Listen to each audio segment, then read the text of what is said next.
Welcome back to another episode of Lit and Bruised, an Atlanta literary podcast. I'm John Carroll.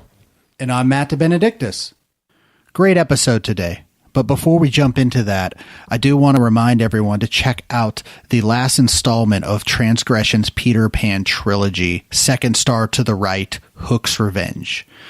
It's going to be at Dante's Down the Hatch at Underground Atlanta, starting this weekend and running next weekend as well. Tickets are going fast, so I would really recommend getting on that as soon as possible. John, Laura Relier, and Elizabeth Jarrett have put so much work and love into this interactive lit theater. And if you want to find out some more information, especially about getting tickets, go to dearbearwolf.com. Another thing to bring up, we've been running a contest this season to win a whole stack of books, many that are out of print from people we've had on last season and this season, including Tom Cheshire, Elena Huff Tucker, Jamie-Iredell, Molly Brodak, Laura Relier, Blake Butler, Teresa Davis, and so many more. All you got to do is go onto iTunes, Stitcher, or Spreaker and leave us a review. Just write about you like the show, you don't like the show, you think we talk too much, whatever. Put something up there, put a review.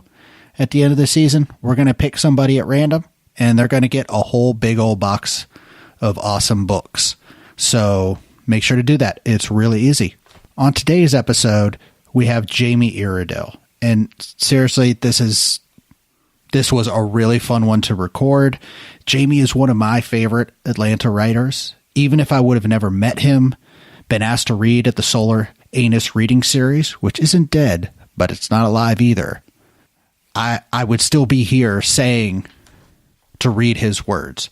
For real. Go out and check out Jamie-Iredell's books. There's links on the blog to all of them. We talk extensively about a couple of the books, but we also talk about his new book, The Fat Kid, which is coming out in May, and he even reads an excerpt from it. It's good. And we also talk about Suits, like a lot. Like, seriously, this is a stylish conversation. And thanks for listening, and we hope you enjoy the episode. So I did something last night, Matt, that I haven't done in probably 6 months, I think, maybe even longer. What was that? I went to Write Club ATL. Nice. How was that? You know, I looked at the lineup, and I knew a lot of the writers, and it looked stacked. And there was a couple that I wasn't familiar with, and they were amazing. It was a really great show. I had a wonderful time. I mean, I got to see Teresa Davis and Suhaila go head to head. And I don't remember if I've ever seen Suhaila read. And Teresa took it, but man, that was a coin toss, really. Oh, yeah, I'm sure. I mean, also, like Suhaila's helping direct her play right now. So yeah. There's a lot of little things going on right there. Yeah, her piece was very cool, and it was funny because it was all Christmas themed. But yeah, it was a great time. Hadn't been out in a while to Write Club, and was excited to go. And one thing I was thinking about while we were preparing for the show was just thinking about all the different readings that are firing back up here in December and in January of 2018. So not quite sure when this episode's coming out, but it looks like the lit scene is coming on strong. That's one of the great things about Atlanta's lit community is that it does go in waves, especially because people get tired, because you have only so many people can do so many things, and then so it will dip a little bit, but then when it starts to hit back into a stride, there's nothing like it, and that's what's really great to start showing up and definitely seeing the magic. I was. And I think there's some that I probably just wasn't aware of, but even just kind of, you're seeing Blue Stocking Society coming back in January. Case studies started up at the end of last summer. We have our first reading on February 1st, and that might be retroactive now. But yeah, a lot of great stuff. So I'm excited to see what 2018 looks like for the lit community. Yeah, and speaking of great reading series and things like that, we have great guests today. And Jamie, you actually introduced me at probably my first ever actual reading in Atlanta. Do you think that was the first one that you did? Really? Yeah, that was the first one that wasn't an open mic. Oh, wow. Okay. Yeah. And I remember you had just published a chapbook, I believe, at that time, or or not too long before that, a chapbook of short stories. Yeah, it was congratulations. There's no last place if everyone. That's right. Yeah, I have that. I have it. It's under De Benedictus on my bookshelves. I have everything alphabetized. But yeah, that's right. God, yeah. So that would have been probably around 2010.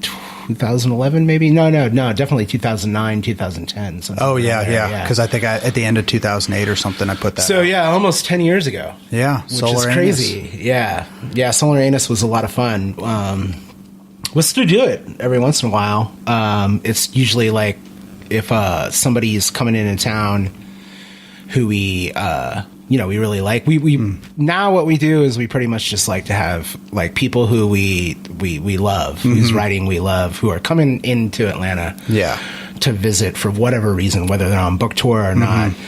And then if there's no other venue for them, then we give them a reading and we just call it Solar Anus, even if it's not really a solar. It's just makeshift. Yeah, we all just kind of got like, I did this with Blake Butler and Amy McDaniel, and we all just got, life intervened, and I had 2 kids, and Amy McDaniel right now is pregnant and about to have her first child, and Blake got married, and we just all got kind of tired. Of doing it. You've done this. Yeah. It's a lot of work. Yeah, it's a lot of work with not a lot of pay. Though the payoffs, the payoffs there emotionally, the payoff artistically. It's far more emotional and intellectual, artistic, I guess, than obviously it's not monetary, but nobody would get into doing this thing. You're an idiot if you got into doing anything that has to do with art for money. Yeah, get into Bitcoin, like we were talking. Yeah, about. Well, if that's what you're interested in. If you're interested in money, then get into that sort of stuff. Now, if we can combine Bitcoin and literature somehow, there'll be something there. Bitlit. I like that. Maybe when you pay to get in the door at the reading, you have to pay in Bitcoin. My short story. Yeah. Right. Well, it's funny, Jamie, because Matt was talking about how you introduced him at his first reading, but you actually read at my first reading. Oh, really? Which was that it was that Purge ATL reading at the Wren's Nest. Back in 2011, and that was my very first reading, and then Matt introduced me. We have this little love triangle. Trio, yeah. So it's funny how that works. And I think I was actually reading somebody else. I think I was reading a high school student's work. Really? Yeah, at that reading, because that whole thing was about celebrating these high school kids who. No, that was a vouched reading. This one was. It was all. They all blend together. Yeah. No, the Purge one was all heartbreak stories. Oh yeah, right. We did at the Wren's Nest outside. That's and right. The power went out. Yes, that's right. I remember that. Because I remember also Man Martin read at that. Yeah, meeting, he brought up like a little diagram and just started diagramming a sentence. Yeah. Whatever happened to that guy? Oh, he's doing great. So when he read he was reading from a book where he was diagramming a sentence, and that book came out earlier this year. It came out in summer 2017, and it was done pretty well as far as like reviews go and all that. But it's the main character is like this guy who is a English professor. And who's a bit of a grammar curmudgeon, grammar Nazi, as the kids like to call them when they think about grammar at all. And so his sentence diagramming thing is something that the character does. So he was definitely reading from that novel. Wow. But yeah, that novel he was working on that for a long time. Yeah, I mean, I read like the first drafts of that novel. Probably 2009, 2010, around there. So yeah, he probably worked on it for a good 5 years. Wow. Before he started looking for a publisher, and then got one. Yeah, and book came out last year. So that's not unusual, I would say. No, like especially for something that is book length, like novel or book-length collection of stories or essays or nonfiction or something like that. Yeah, and to follow up, also Corvette as well, too, because his book before, that was phenomenal. Yeah, Days of the Endless Corvette. Yes, really great that was book. the full Yeah. title. I need to read him. He just kicked your ass in Right Club. Well, my third reading was that I did was Right Club, which I should never have done. And because I was bad at doing readings when I first. I mean, I just read too fast and things like that. Decent storyteller for those kind of readings, but old man got up there with 5 novels under his belt and just took me to the woodshed. Man, he like kicked my ass, and then I looked at it later on. I found out I was like, oh well, this guy's like twice my age and written all these books. Of course, I was going to lose. Well, he's actually, this is his third book, so he's published 3 books.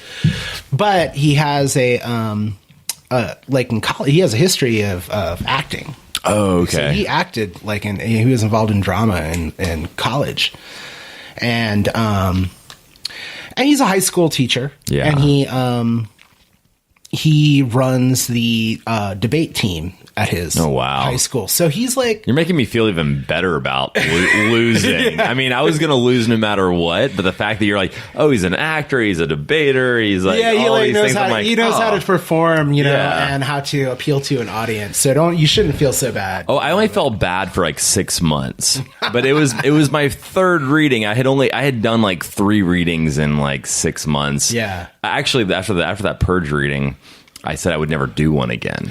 Now, does Mike Johns is he still involved in Right Club? Yeah, it's okay. Mike Johns, Nick Tukoski. Because Mike Johns once asked Blake Butler and I to be a part of it, and both Blake and I were just like, we were very polite. We were like, okay, because Mike is such a nice guy. Oh, great, yeah, definitely. But we were afterwards, we were both just like, that is just not our thing. And I've never done Right Club.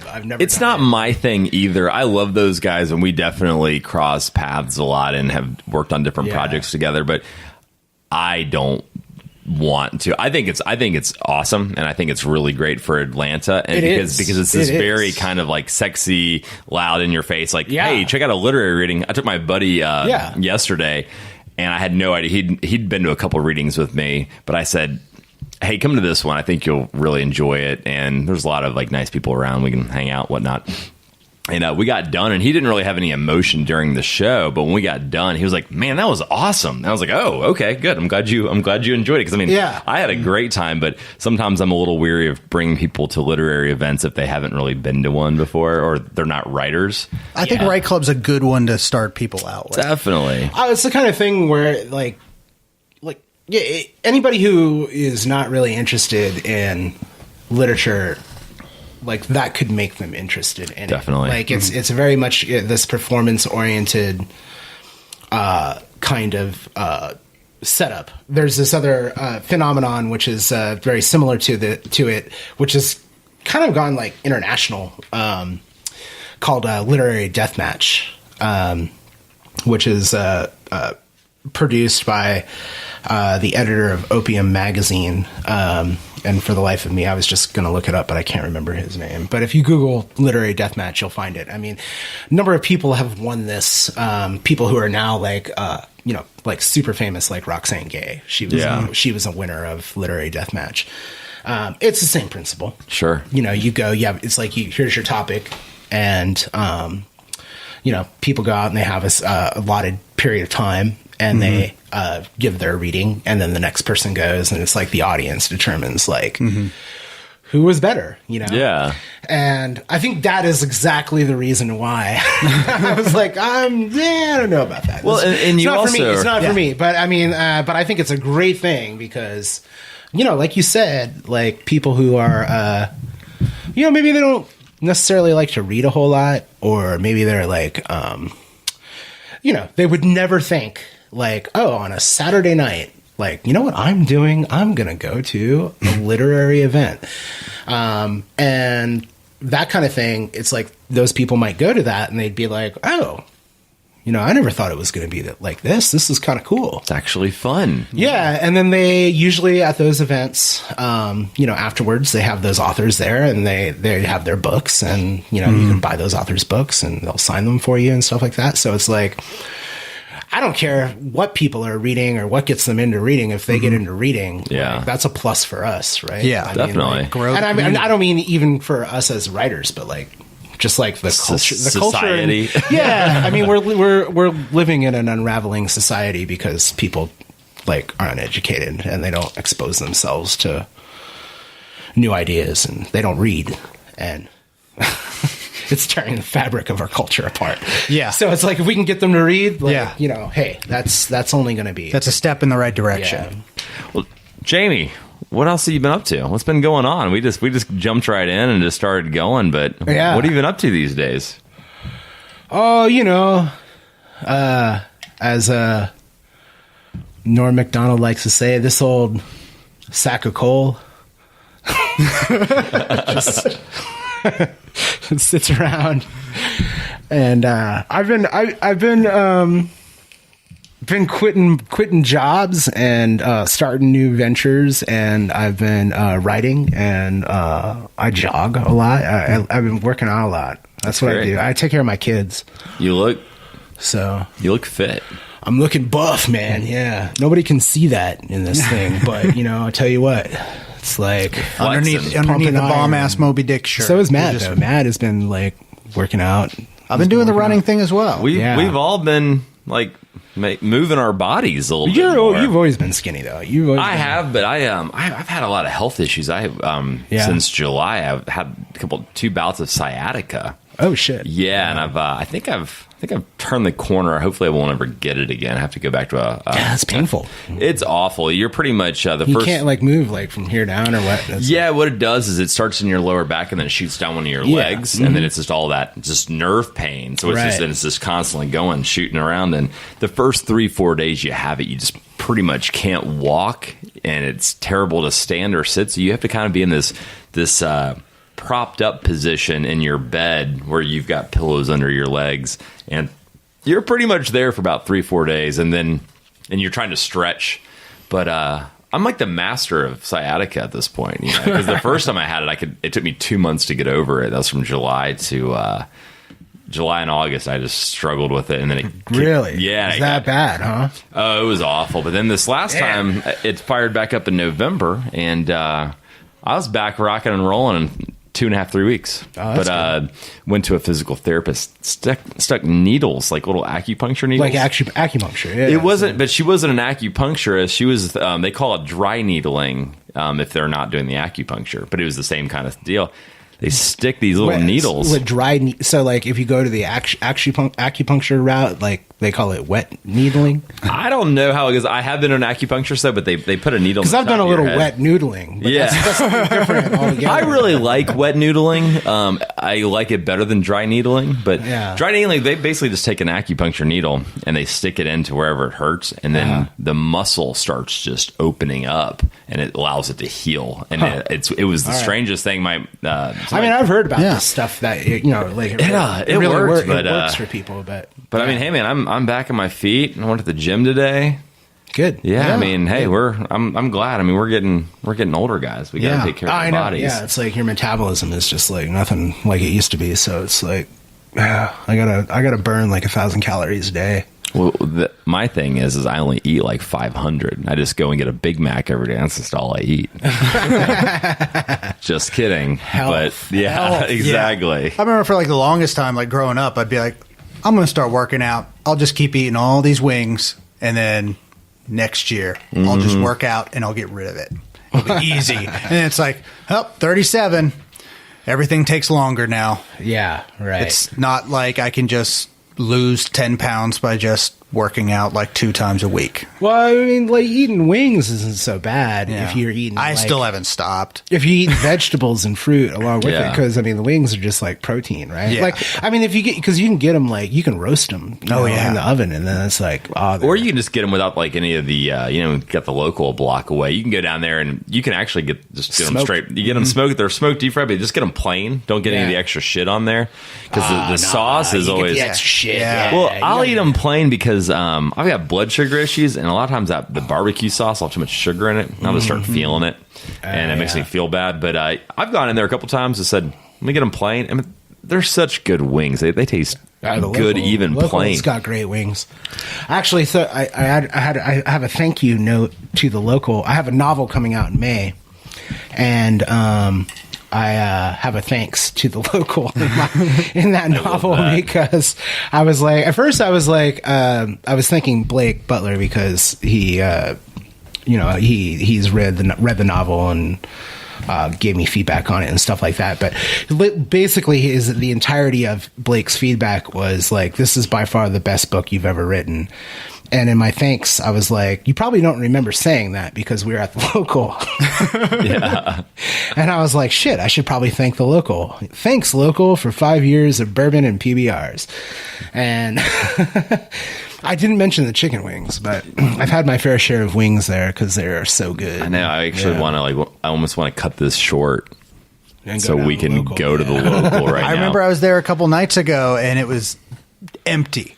There was no one in there, and they had a big sign on the door that just said, "Out of chicken wings, y'all. Sorry." Oh, man. That'll do it. That's no wonder it was empty. I have been there before, and they're like, "We've only got one order of wings left." I'm like, "Give it to me." And then I was like, "I just ate dinner like 10 minutes ago." Like are they walking around to every table like, "We've only got one order of wings left"? You know, what a great way to sell wings. Yeah. I'm gonna start doing that with books. Well, tell us about your latest book.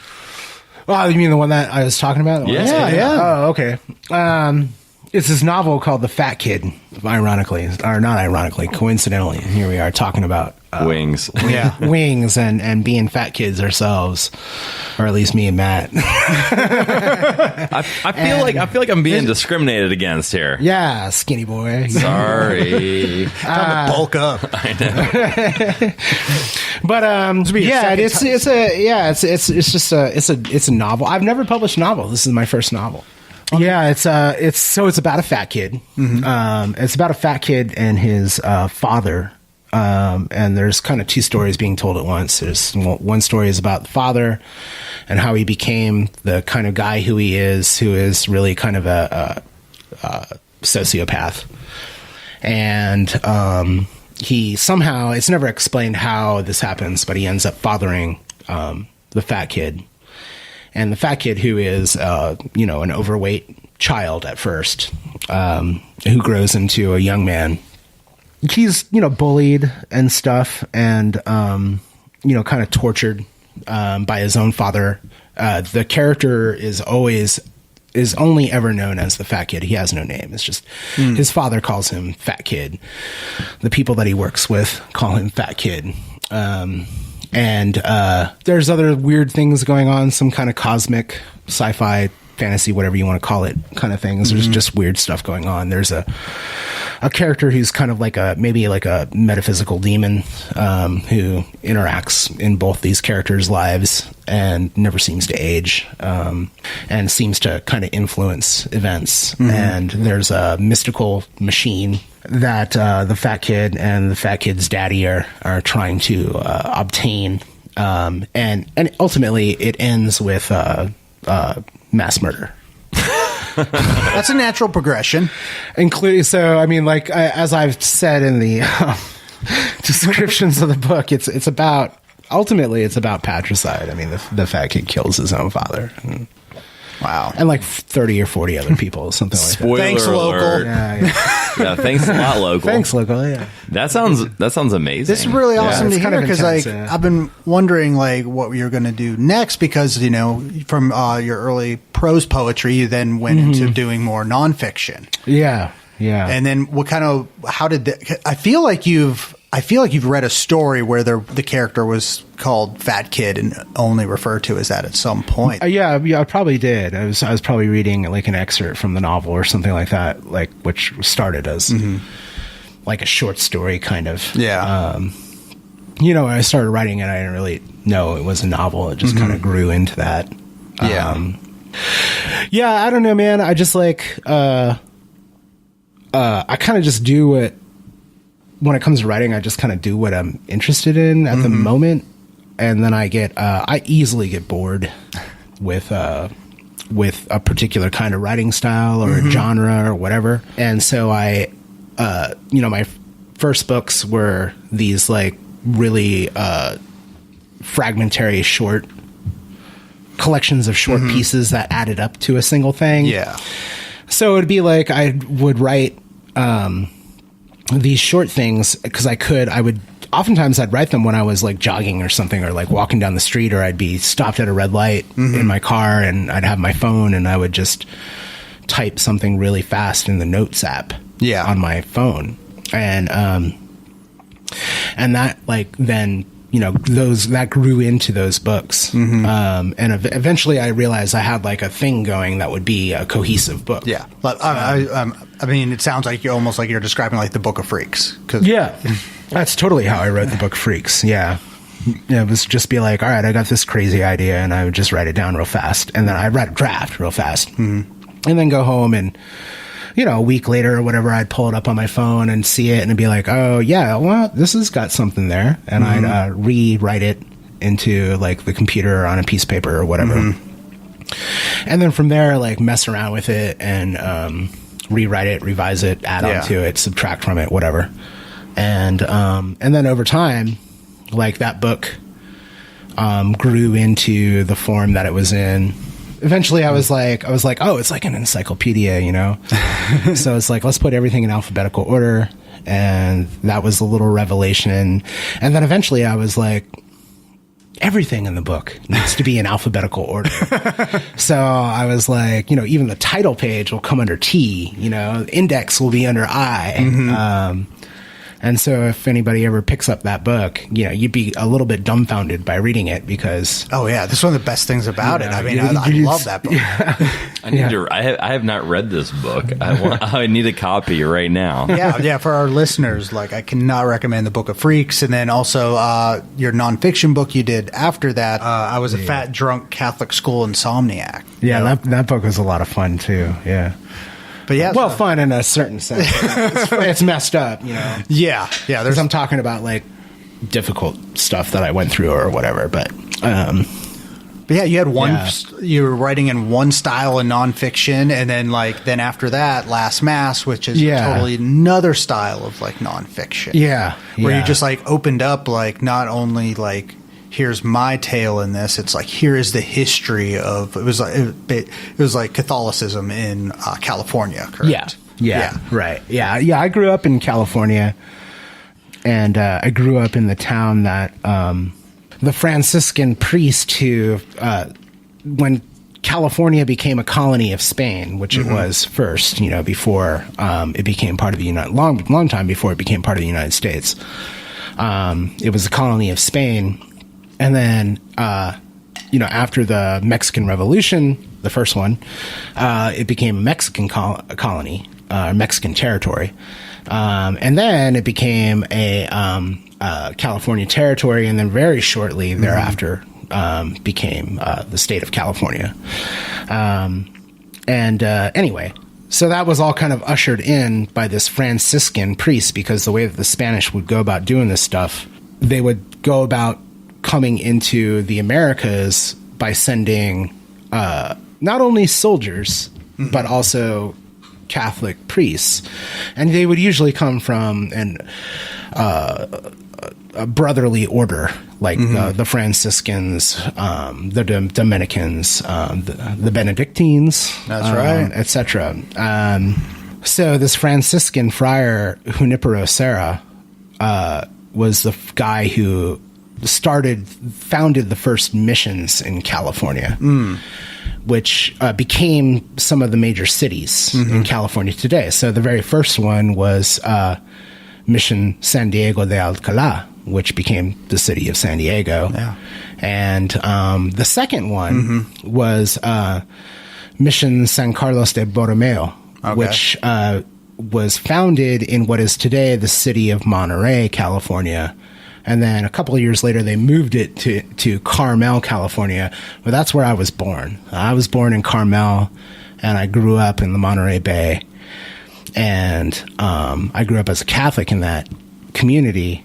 And like, if you grew up as a California kid, like, you just learn all this stuff about the missions, because like, just like if you grew up in Georgia, you learn stuff about Georgia history, right? Yeah. Like, this is kind of standard U.S. public education stuff. Racism and slavery and... Yeah, except it was really whitewashed, Yeah. you know? Oh, and yeah. so what I did was I knew about... this guy was like really steeped in my life when I was young, and I didn't realize I was going to write that book the way that I was going to write it. I thought I was going to write a novel. Mm-hmm. And so I researched Junipero Serra and the founding of the missions for like 2 years. I just hunkered down and read books and articles and dug up stuff in libraries, read original manuscripts. I mean, everything I could get my hands on. Wow. And just internalized this guy's life and the history of this very early history of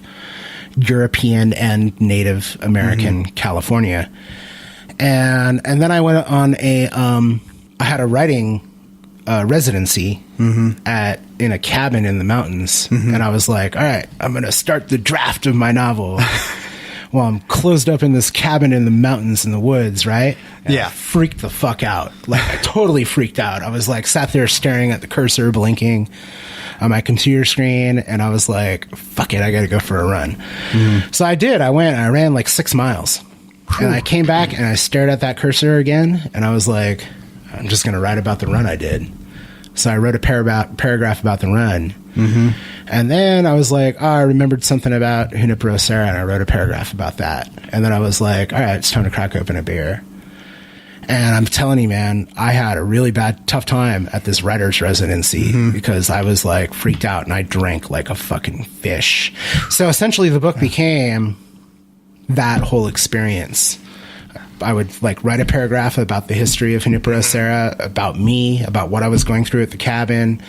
And I would take breaks from writing by watching like movies that I had downloaded on my computer because I was out. I had no internet and stuff. Yeah. So I downloaded movies so I could watch them and stuff like that, take breaks. And I had brought a stack of books with me and I would read those books. So I'd talk about like pop culture and Catholicism and like Jaws and whatever fucking movie I happened to be watching or whatever. And it just goes in these like logic loops. Yeah. That's interesting. And I wrote 9 drafts of the book. I wrote 9 different drafts because I tried to reformulate. Like first I was like, okay, they're notes, you know, and I'll try to write like actual cohesive essays, which I did. And I published some of those and I tried to sell it as a book that way. And then over the years, I realized I was like, the original draft is the best one. And I went back to just those original notes and tinkered with it. Nothing good comes easy. That's for sure. No. Yeah. It's mostly just like a obsession sort of thing, for lack of a better way to describe it. I guess I think that's probably really what writing is it's just an obsession. Like you become obsessed about a particular thing. But it also reminds me, like, John, you have a thing where you don't believe in writer's block. Not at all. No. Yeah. Just start typing. I don't either. Well, like when you said, I stared at the cursor blinking, and I was like, well, I'm going to write about the run I just went on. I do stuff like that. I actually, I hadn't written a short story in a couple months because I've just been busy with other things, but I wanted to submit something to the 500 Winston Ward's site. I just wrote about rednecks planning their operation for Black Friday. Because I went out with my buddy on Black Friday. He wanted to pick up a video game. And I was like, I'll go with you. And we pulled up and it was like ridiculous. And I was like, well, if you're writing kind of like neo-Southern goth, like rednecks going to Best Buy and Target to try to get tablets and deals and like fucking like planning this shit out and like doing that. I was like, how is that not? I mean, it still kind of falls into that world. It's just like in 2017, you know? So, but it's funny. But I mean, I just sat down. I had no idea what I was going to start talking about. And I was like, and the prompt was, let's get an early start. And I was like, oh, I got to write about like dudes trying to get Samsung Galaxy tablets before everybody else for like the doorbuster. You know, I don't know. Like, why not? So it's just fun. I mean, that's the fun of writing, I think, is you can just like look around the room and you're like, well, there's a yellow couch. Yeah. How can I? Let's start there. You know, casting couch. Casting couch. Who's sitting on the couch? Where'd that couch come from? Why is it yellow? Porn horror. I actually, in my Southern Gothic story, I mentioned Pornhub So Yeah. it's in there, you know. But how does Pornhub fit into a Southern Gothic? I didn't say hub, I said horror. But, you know, so you have you got Cass and Couch, but it turns into a horror story. Oh, definitely. Well, it shows up in Pornhub. I mean, I guess it already is a horror story. Yeah, exactly. But well, the guy's sitting there and he's like, "Yeah, I want to get this tablet," and so I have, it'd be great for some reading before I go to bed. Mm-hmm. His buddy says, "You haven't read a book since the 3rd grade.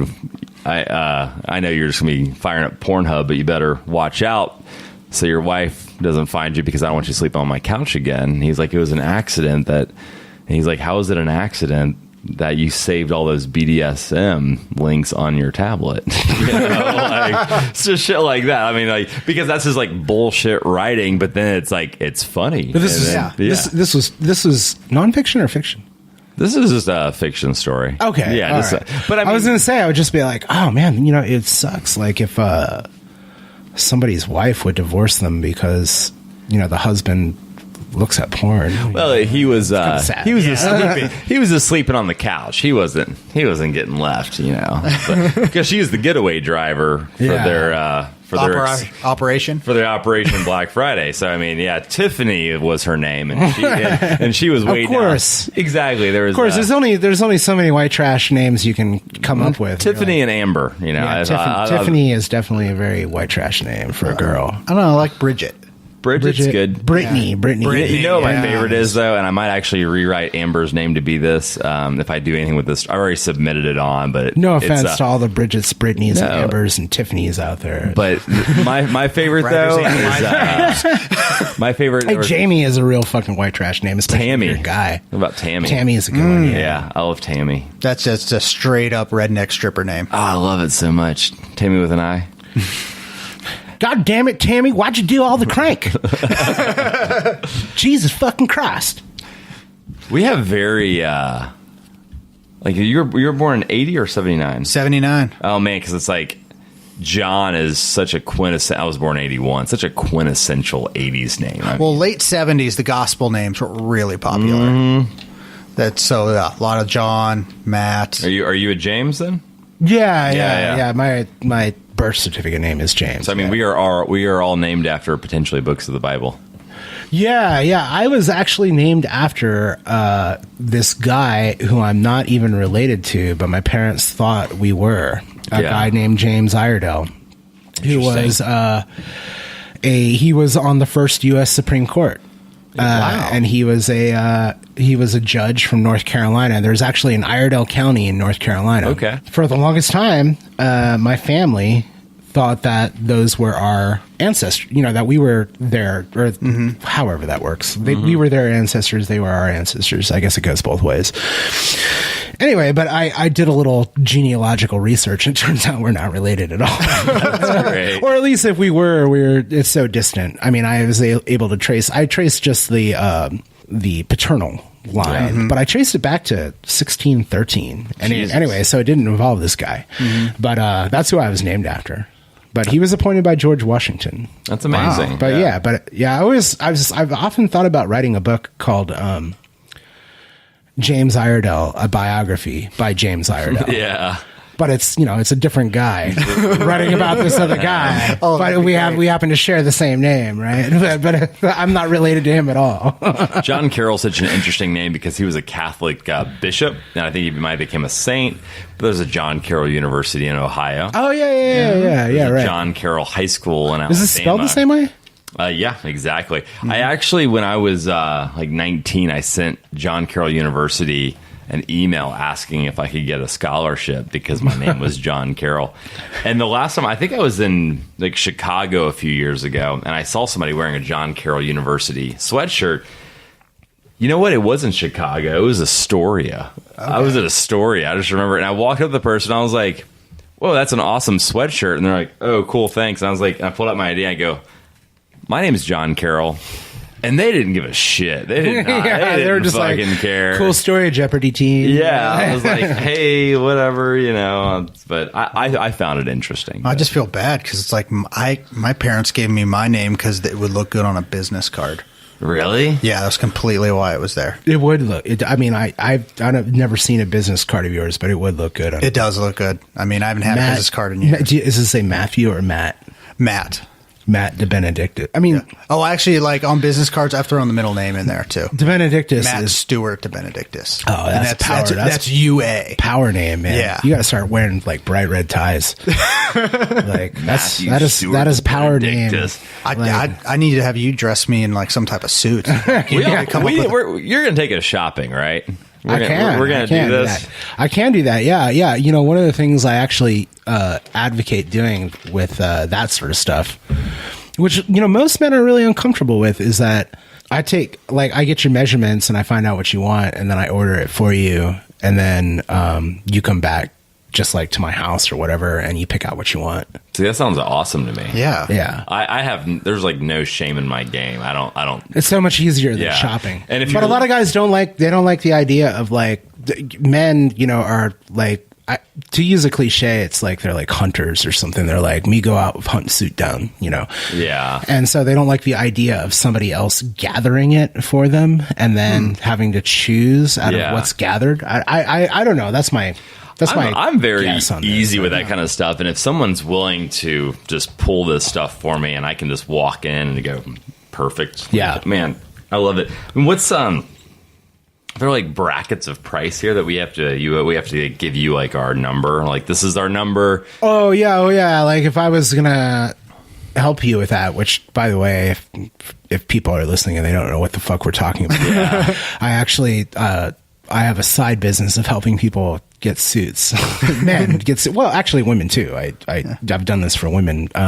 Anyway, because you grew up with it because you're my dad. My dad still works in a fine men's clothing store in California. Anyway, So what you do is there's any range of prices. Like, I mean, you can go as high as like I have a bespoke tailor who makes custom made clothing. Like he is a single tailor who makes personal customized suits. One person does it. That's amazing. And he's a master tailor. This guy's amazing. And I'm writing about this guy for this book that I'm working on about this stuff. But his name is Teofilo Flor, and he's in Atlanta here. And he has a tailor shop. Name. I love it. Yeah. He's Paraguayan. Okay. And he started apprenticing to be a tailor at 8 years old. He never owned a pair of shoes until he entered the army at 18. Wow. Whoa. He would sleep underneath the master tailor's his work table. He had a little cot underneath the table in Paraguay. That's insane. Yeah. How old is he now?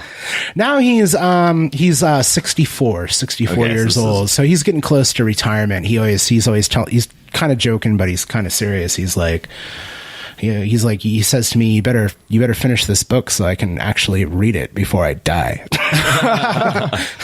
What's his starting price? Like, what's the minimum? $2,000. $2,000, and that's one. It's like one suit, 3-piece. No, that'd be a 2-piece suit. Okay. Yeah, 2-piece suit. If you wanted to get a 3-piece suit, it would probably be an additional like $500. Does that come with shoes? No. Come with a tie? No.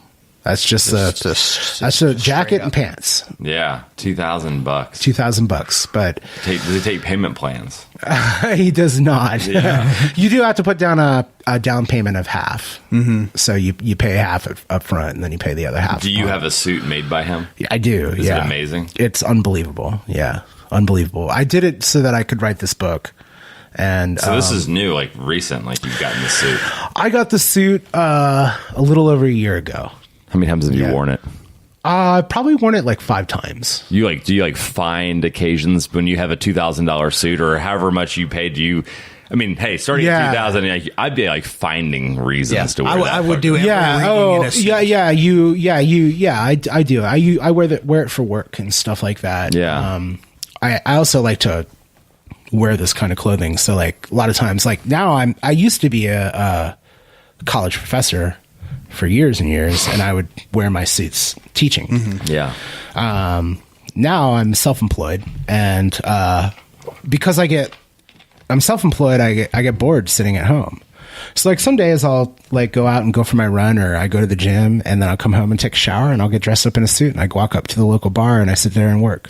That's in my suit. That is awesome. Yeah. Can we? And the bartenders, they'll be like, "Whoa, you're all dressed up today." And I'll lie to them. I'll be like, "Yeah, I had a meeting this morning." I'm just like, no, I just wanted to put on my sharp clothes. I mean, I sound like a materialistic douchebag, but I just kind of like it. It makes me feel like I'm working, like it makes me feel like there's going something to be work, said for that. When Laura and I did our first transgression reading, and we did Clue. We were the hosts of it, and she wore this like super nice ball gown, and we had a costume house that showed up with all the different costumes for the people that were in the show. And they're like, "What do you want?" I was like, "Just bring me a tux." And so there's like this picture of me wearing a tuxedo, which I hadn't worn one in years because I hadn't been to like a wedding or been in a wedding in a while. But there's something about it. It's something it's like dress for the job you want. Kind of there's bullshit. a prestige and kind of power feel just all over vibe. It's like when you put that jacket on, it's just like you're automatically straighten up. Interestingly enough, like it's the clothing that I feel most comfortable in. Wow. Like right now I'm sitting here, I'm wearing a baseball cap and a t-shirt and jogging shorts and tennis shoes. I'm not uncomfortable, but like when I'm wearing like dress or business clothes or something like that, I feel more comfortable. Mm-hmm. Yeah. I don't know why that is. I think it's because the clothing is a little bit more luxurious. Mm-hmm.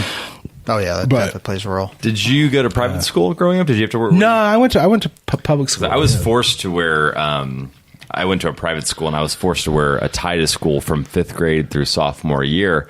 And then on Wednesdays when we had chapel, I had to wear a suit. And this is like in middle school, high school, like you don't really give a shit.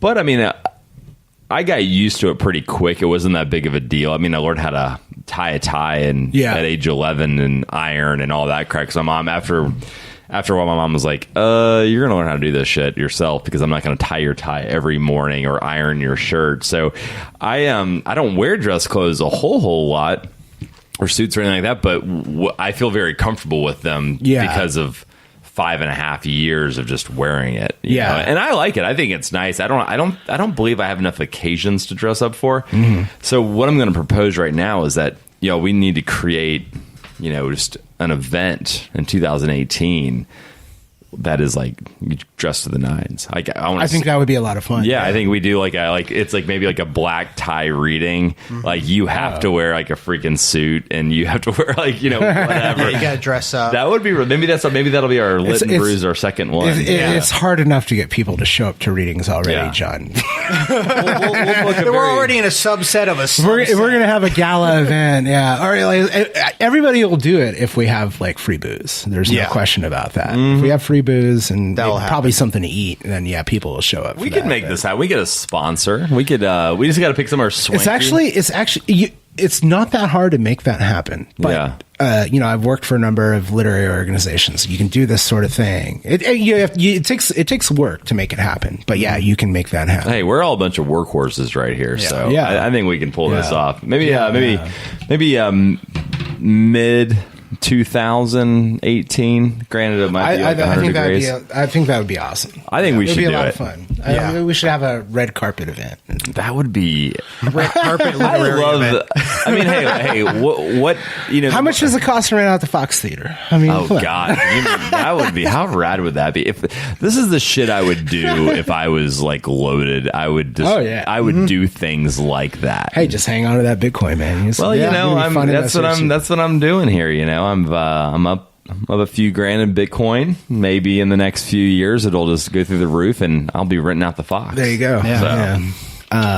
Since my dad, because of his job, I always had dress clothing all the time, and then my dad would do these fashion shows.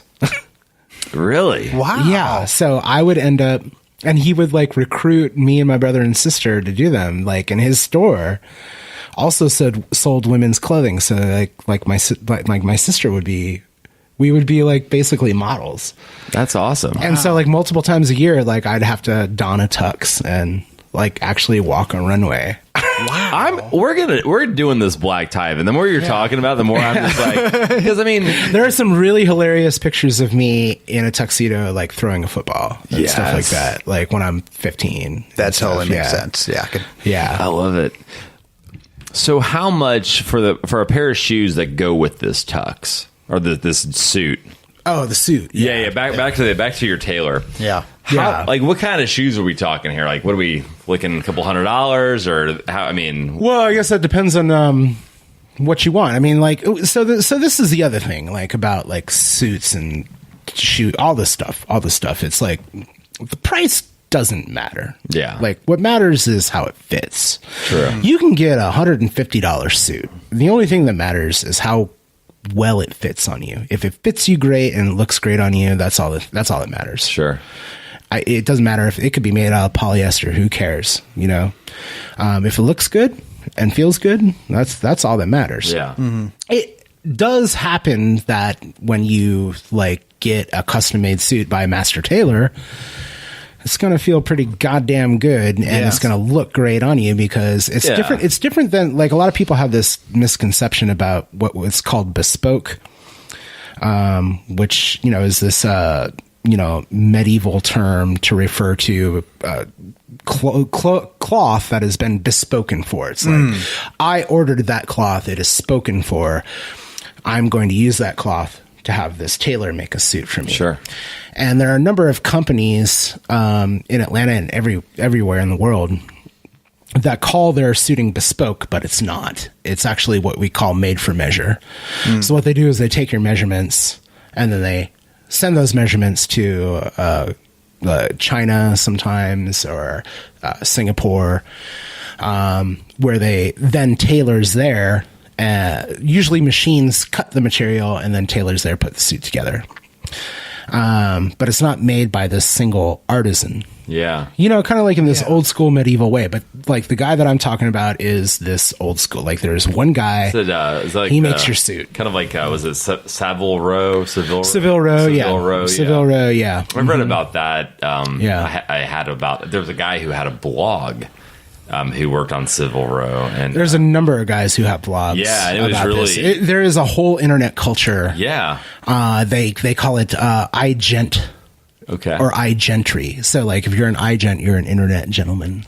Oh, interesting. I'm not kidding. I am not kidding you. I believe you. This is part of my research for this book, but it is a weird, and there are whole websites, and there's basically a Facebook devoted to this stuff. There's a website called Style Forum, and it is a website that is basically kind of like a Facebook for like suit enthusiasts. Wow. And anyway, to get back to your question about shoes, the same back to the shoes. The same thing applies for shoes, but it's just that shoes are a little bit different. You know, like a tailor doesn't make shoes.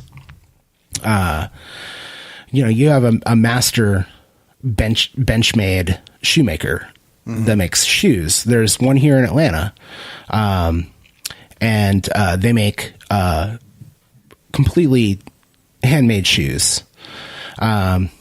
I have to look up their name because I'm blanking on it right now.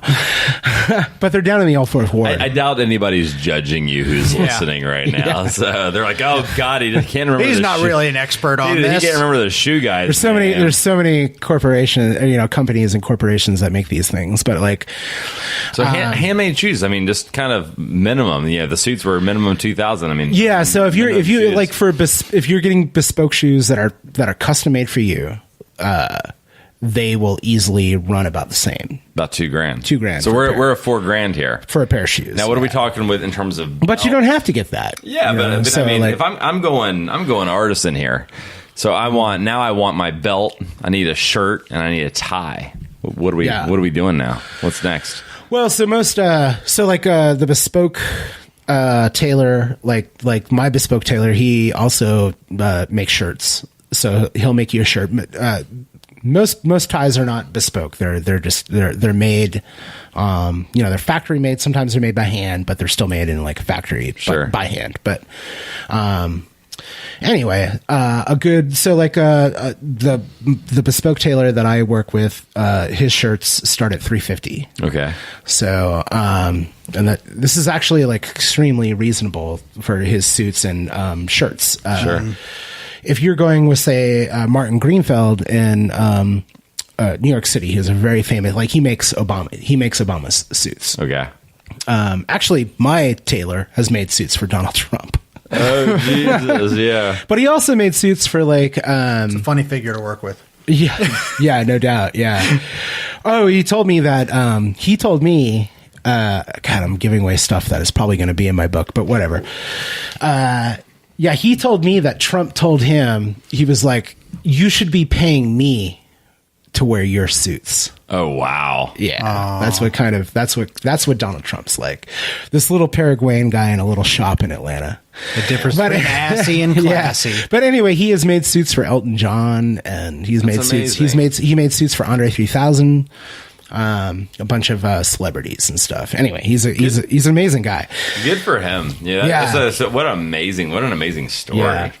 So anyway, yeah. Let's say if you get his suits can go from they start at 2,000, but they can go upwards of 7. Okay. If you're getting caught, it's all about the fabric. What about the shoes though? How high can the shoes go?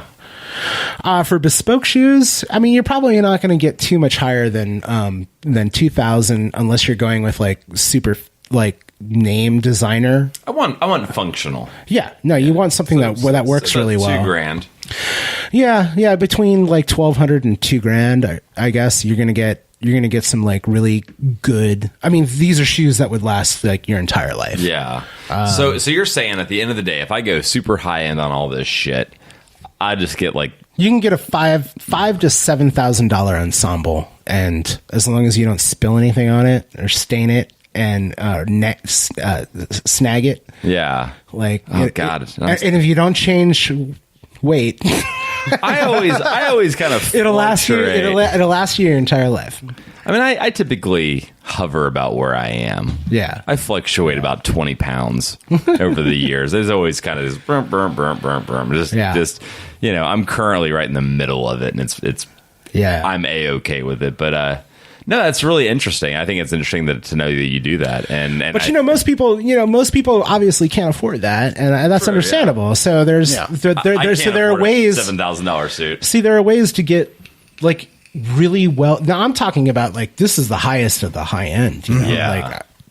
And I'm not even talking about the highest of the high end. I mean, the highest of the high end would be going to Paris and getting some of the Bespoke tailors suits. These are guys who make suits for like African dictators and stuff like that. Oh, Jesus. And their suits start at around 7,000 somewhere. What's the high end of that? Probably 12. Probably 12 or 15 around there. And they'll have all these like really, like signature things that nobody would know. Everybody would look at you and you're like wearing a suit. Yeah. It would only be like, even with my suit, which I got purely out of vanity and out of a desire to write this book. Yeah. that would, there was multiple reasons. Did you write it off? Well, I haven't yet because I haven't finished the book. Okay. And I haven't done the taxes on that stuff yet. Yeah. But I will because it is part of work. That's amazing. Yeah. It's fun to learn about that stuff. And I think any gentleman out there, Jamie-Iredell, he's available for hire. So you can look strapping and dashing. And do you have any words on the suit book that you're working on?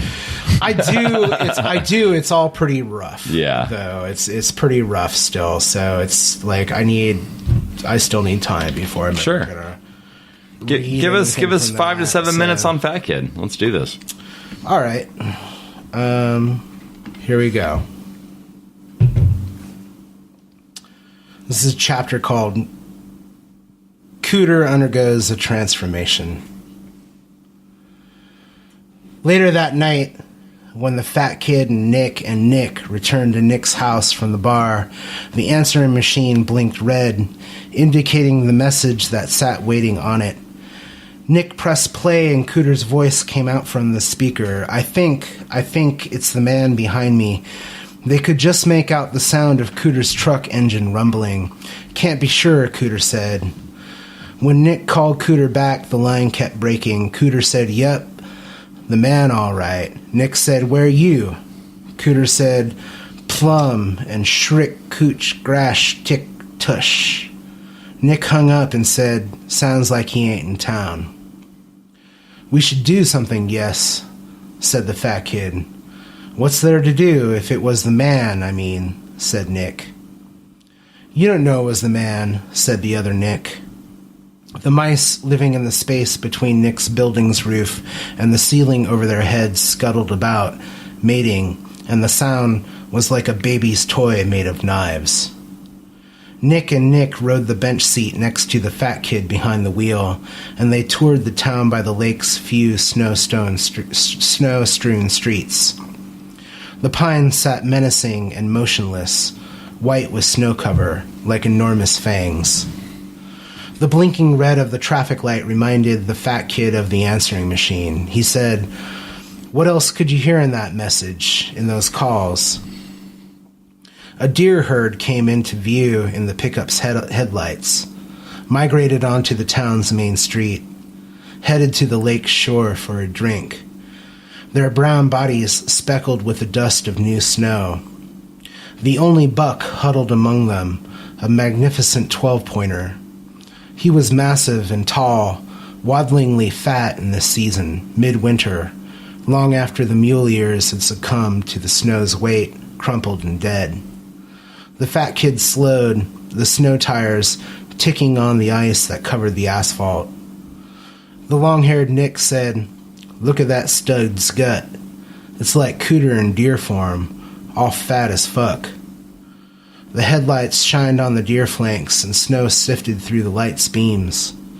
Far ahead, where the lights dimmed into the empty road leaving out of town, into the pines and nothing, shone a pair of eyes, animal-like, but not at a level of any animal found at the lake, unless there were moose at the lake, which there had not been for many hundreds of years.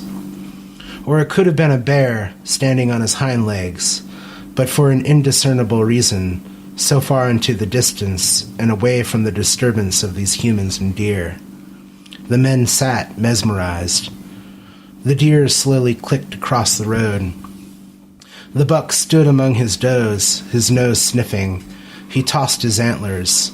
Then he, too, moved towards the water shore. When the road had cleared, the eyes wavered and bounced as eyes might when one canters a jig on two legs. They seemed to approach the men. Nick said, "Let's get the fuck out of here, Lunchbox." "Minute," said the fat kid. He said, "Get down my rifle." Weasel Nick hefted down the 30-30 from the rack. The fat kid already had the door open, the snow clinging to the rubber that sealed the door when it was shut.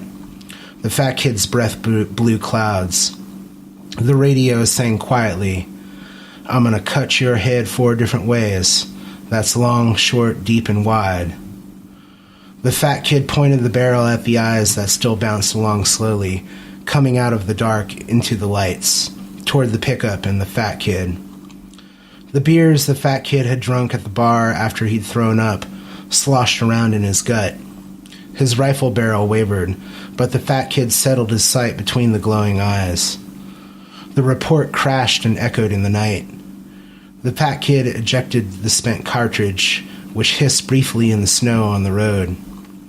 The fat kid rammed in a fresh round and shouldered the weapon again. The eyes had disappeared. The fat kid threw the safety and passed the rifle back to Nick. "Nice shooting, tons of fun," Nick said. The fat kid said, "Shut the fuck up and scoot." They clambered together snug. The fat kid rumbled the truck forward down the empty and snow-covered road.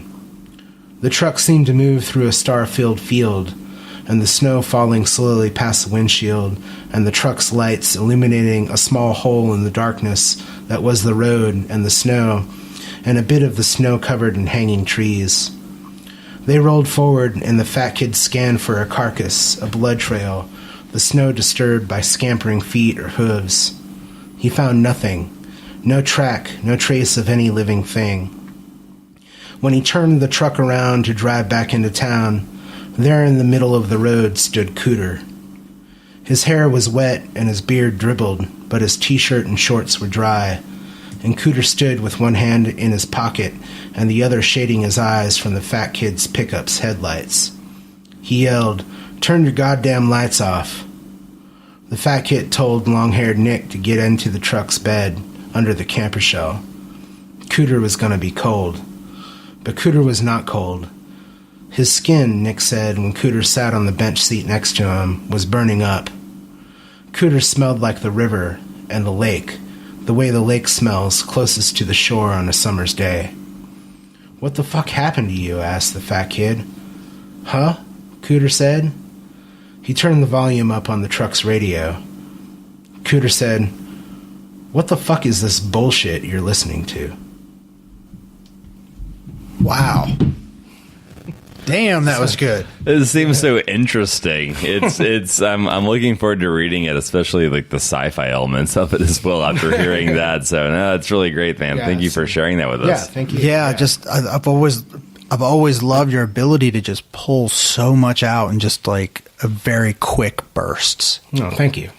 And Thank like you, it just yeah. reminds me of like when, you know, you first had your 3 chapbooks came out that eventually became the prose book. And Yeah. like in that same way, like I mean that, and I remember like the way you described like going to the Claremont, like just so briefly, but it was just like that's one of the best descriptions ever. It's like looking down a snake's throat. I do have one critique though. Oh, good. I want to hear that. It would have just been a whole lot better if you were wearing a suit. Touche. Jamie, thank you so much for being on the show. Thank you guys for Yeah. having me. I Yeah. appreciate it. It's really fun. Of course, I already like hanging out with you guys in the first place. So Yeah. it's, Yeah, it's this nice. is- We're honored that you would just come over here and hang out with us. Thanks Yeah. a lot for coming by and sharing your life with us, and obviously all the suit information, and then reading an excerpt from your forthcoming book. So thanks a lot, man. Yeah, man. Yeah, definitely. Yeah. Thank you, Matt. Yes, thank you. Thank you, John. We love been you. fun. Yes, and Love you everybody, guys, too. thanks You for guys are- listening. And We are all the family. Sorry. Go yes. ahead. Oh, you're no, fine. no, it's all good. I mean, everybody, please check out Jamie's books. You can get them online or at a reading. That we'll- will hopefully involve suits. Yeah, we'll link to them too in the bio. But yeah, look out for the suit show. That's our working title in 2018. So, All right. Well, everybody, thanks for listening.